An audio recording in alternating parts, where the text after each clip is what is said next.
This is Fountain Every Street week I find Church. it hard to find the best ones, but somehow, like I said, you'll hear what I'm trying to say even when the words Here, are we strive to free the mind, grow the soul, and change the world.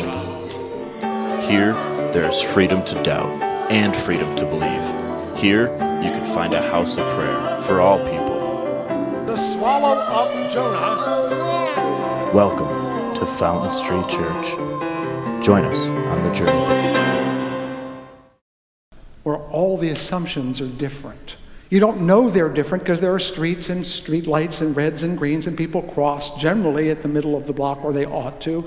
And you can use money and there are bank machines and you go to your hotel and there are beds. You don't know it's different until at 5 o'clock in the morning all the loudspeakers in Istanbul come alive and you hear the call to prayer. But there's not a single church bell in the city. Of course not, but I didn't think of that. But what really taught me something is I'm talking to the hotel clerk, a wonderful young man. I think he's gay because he made it very clear he was not quite comfortable in his skin. A lot of other reasons. But my point is, he found out I was a clergyman. And of course, in Istanbul, trying to explain Fountain Street Church could take days. So I adopt a shorthand version. I say I'm a Protestant minister, which truly is about as much as he could grasp. And so he said, so how many times a day do you hold services? Think about that. He just shared his world with me, that in his world, religious life was prayer 5 times a day, which he assumed everyone did. He was wrong, correct? But I did not notice until he said it that that was an assumption that that whole culture has. And that made me think, what do we as non-Islamic folks impart to our Muslim friends? We don't ask them, oh, what do you do? When do you do communion? We're at least a little more informed than that. But it reminded me of my own depth of ignorance. That's where the spiritual learning takes place, was not what he did not know, but the reminder that I did not know either. I want to take this awareness that when you learn something, then it changes you to what happened in Tucson last Saturday. Not the events themselves, but the reaction. Oh boy, what a reaction. And I cruise some of the websites and all the news blogs. I really hate them. I really enjoy not having heartburn, so I avoid talk radio a lot. But I read a number of people, and I use the word lightly, who were saying that this is a problem that was as much a problem of the left as it was the right. And almost all of them cited a phrase of candidate Barack Obama, who at one point in Philadelphia in September of 2008 said, they bring a knife, you bring a gun. See, he is as much about violence as anyone. I did some research. I recommend factcheck.org, by the way, a good organization that chased this down and said this is part of a fundraiser he did in Philadelphia, and he was quoting a movie text. Sean Connery actually said it. We should all be able to quote Sean Connery, I think. And he was citing it as a rallying cry to get into the mix of the political debate, not a literal call to arms. And yet all the places I saw it cited it as what the president said, no, it was what the candidate said, and not a policy statement, but as a rallying cry to fellow Democrats. So the amount of ignorance that's being unquestioned out there is adding to the fuel of anxiety. Of course, now that I've told you that, I'm sure you're feeling vastly better, but most people will not pay attention to that fact because they have a world that they are comfortable in, and they don't want that world to be different. That's the trouble with spiritual learning. When you change, it's almost never a happy moment because you're finding out that you were wrong. I was wrong. We never like our world to be different than we imagine it. We will resist the truth as long as we possibly can, which is why I'm so fond of that Yugoslav proverb that I have cited several times, that whoever tells the truth will be chased out of 7 villages.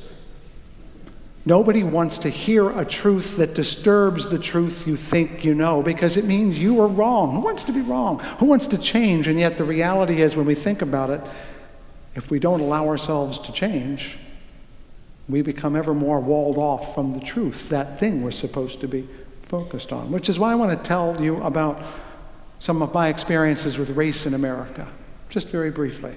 First of all, as if you can't tell, I'm a white American. But that's not necessarily something that's evident.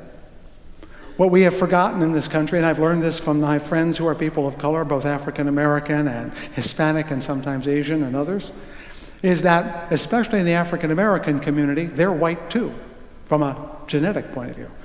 Most every African American has some European ancestry, but we call them black because they're darker than the rest of us. I've learned a lot of things about the African American community because when I was a child, 13, 14 years old, was when the civil rights movement burst into flames. And we all know what happened because Detroit still has never recovered from that. In fact, the whole phenomenon of white flight, it's all a result of the incendiary experience of civil rights when people were saying, your world is not the way you think it is. And of course, what happens when someone tells you you're wrong and your world isn't there, what do? You run. Except that for a lot of Americans, running meant selling your house and moving to another location, which doesn't mean they learned anything. It just means they're safely at a distance from some of the things they don't want to know. These are the things that I have had to learn by living in mixed communities, meaning where multiple races are, and having to pay attention to those communities. I have had experiences that have been profoundly unsettling. Have you heard of the expression white privilege? If you haven't, you'd better get used to it because it is a fact and it's out there. And we all have it if we're white, and we can't give it up no matter how hard we try. Have you heard about institutional racism or systemic racism? It's very real. There's a book by Kristen Anderson called Benign Bigotry, a book that I'm going to recommend to you and I hope we can study here, in which she points out that numbers of things that we think are not racially charged very much are. But because we're white, we don't have to think about them. That's the virtue of being white, you see. We don't have to think about being white ever. Do you have a friend of yours who's someone of color, an African American? Ask them how many times a day they're reminded of being black. Now, how many times a day do you think about being white? Never. Behold white privilege. The privilege of not having to think about being white. It was disturbing to me when these things came to me, when my friends, colleagues, people, and neighbors reminded me that the world through my white eyes was not the whole world, when they showed me that there were angles of vision that I did not perceive. One of the best examples I can give is a very recent one. So I'm reading a wonderful book by Henry Louis Gates. You know Henry Louis Gates, the Beer Summit guy? Really a professor. Wonderful man, by the way. I ran into him once in Washington, D.C. Very studious, very thoughtful. He wrote a book called Colored People. It is his memoir of growing up in West Virginia. It's a wonderful little book because it's written solely from the perspective of being a black kid in a black neighborhood in a town that was rigidly segregated, and the whole story is about black people. White people never show up, which is exactly the world they lived in. Here's the part that got me, and it hit me like a ton of bricks. His grandmother truly loathed white people. First of all, get used to the fact that a lot of black folk have a lot of anger, and it's not going away even if you're a nice person. And as he put it, one of the reasons she hated white people was because they smelled bad. I heard a couple of giggles out there. That's good. Why is it good? Because one of the canards of white Americans is that black people smell bad. I don't like to air dirty laundry, but if you don't recognize it, it never gets done, does it? Part of our racial bigotry that lingers, part of the bigotry that lingers is this sense that they literally smell different. And it never dawned on me that it might go both ways. Do you understand what I'm saying? How many times a day do you pray, says the Muslim? What if I smell bad to others? No matter how much deodorant I put. Wow, that was a disturbing experience. My point in all of this is that the spiritual discipline of study should be disturbing. I've told you the story out of the scriptures about the pool of Bethsaida or Bethesda, where people then believed that an angel might ripple the waters, and if they got into it fast enough, they would get healed. But the spiritual that we get from that is God's going to trouble the waters. To trouble the waters of the smooth waters of our assumptions, to upset our equanimity is the whole point of spiritual study. To rock us, to jar us, to disturb us, to discomfort us is the whole point. Because inevitably we wrap ourselves in assumptions and hopes, beliefs, values, prejudices, and bigotries. All of us, everyone in this room, everyone on the planet. And so the discipline of spiritual study is a lifelong discipline. Because as we lose our illusions, we gain new ones. We are constantly calling ourselves to question our own assumptions. We must do it. We have to keep our eyes on the prize, even when it's hard. That's why it's a discipline. That's why it's a discipline. If you stop anywhere, you will not get to the prize.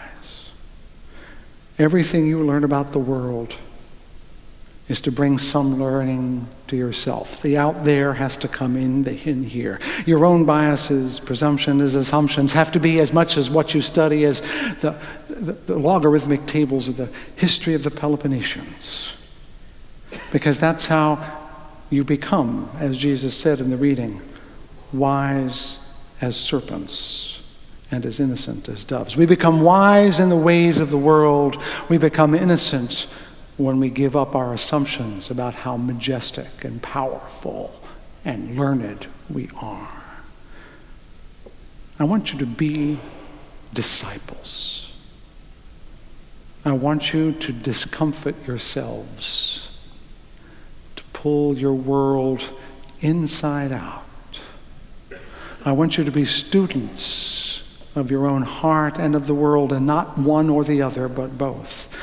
I want you to become disciples because you know what happened when Jesus left. What happened to the disciples? They got a new name. Apostles. Meaning messengers. Because the whole point of being part of a liberal church is so you can be apostles of wisdom. Apostles of innocence, to be present in the world with an insight into reality that is not superior, but real, and merely showing up with your eyes on the prize will make sure they chase you out of 7 villages. That's why you should not take a bag or your sandals. But believe me, if you follow the way of study, you'll get there. Keep your eyes on the prize, friends. Keep your eyes on the prize. Amen.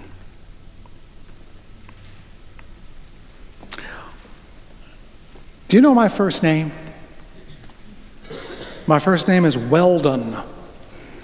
Now, when you're 6 years old and your name is Weldon Wooden, you might as well say, kick me.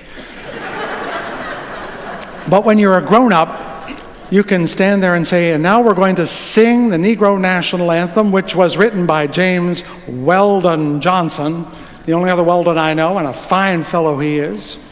We're going to sing verses 1 and 3. This is often called the Negro National Anthem. It's also a song that should inspire everyone.